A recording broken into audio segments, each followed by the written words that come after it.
Are you in Gaza? End of April for the first couple weeks of May. Dr. Mark Perlmutter, an orthopedic surgeon from North Carolina and vice president of the International College of Surgeons, volunteered in Gaza. So, of all the disaster zones you've seen, how does Gaza compare?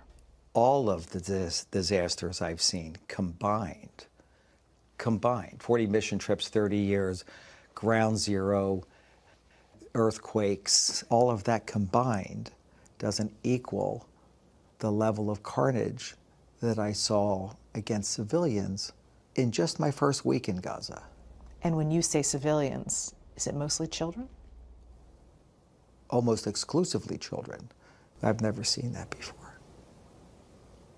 Never seen that. I've seen more incinerated children than I've ever seen in my entire life combined. I've seen more shredded children in just the first week. Shredded? Shredded. What do you mean? Missing body parts, being crushed by buildings, the greatest majority, or bomb explosions, the next greatest majority. We've taken shrapnel as big as my thumb out of 8-year-olds, and then there's sniper bullets. I have children that were shot twice. Wait, you're saying that children in Gaza are being shot by snipers? Definitively. I have 2 children that I have photographs of that were shot so perfectly in the chest I couldn't put my stethoscope over their heart more accurately, and directly on the side of the head in the same child. No toddler gets shot twice by mistake by the world's best sniper, and they're dead center shots. In fact, more than 20 doctors recently in Gaza also told Sunday Morning about gunshot wounds to children. One American doctor told us he even reviewed CT scans to confirm what he saw because he, quote, didn't believe that this many children could be admitted to a single hospital with gunshot wounds to the head. Some shootings have been captured on video. The Israel Defense Forces declined our requests for an on-camera interview.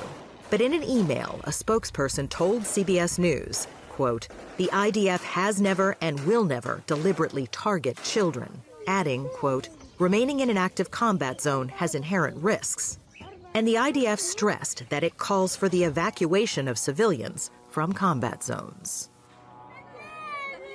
The UN reports that to date, more than 80% of Gaza's population has been displaced and the majority of its buildings destroyed.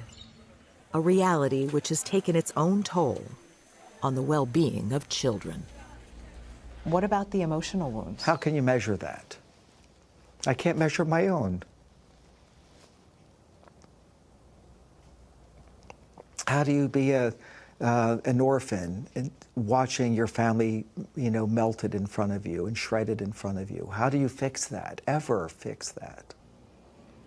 In fact, so many Palestinian children have had family members killed that doctors created a shorthand term, WCNSF, wounded child, no surviving family. We're very proud and honored to be able to bring... Last month, speaking in Washington, D.C., other American doctors echoed Dr. Perlmutter's calls for help.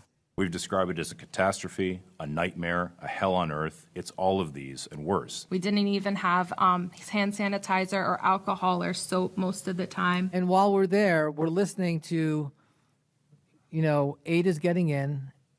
We're taking care of civilians. They're not being targeted. And yet we're witnessing a completely different story. For dozens of miles, we saw 18-wheelers parked bumper to bumper, engines off outside of Gaza. Food or health care could not get in. How many kids are in danger of starvation in Gaza? All of them. Absolutely all of them. United Nations experts have accused Israel of carrying out a targeted starvation campaign.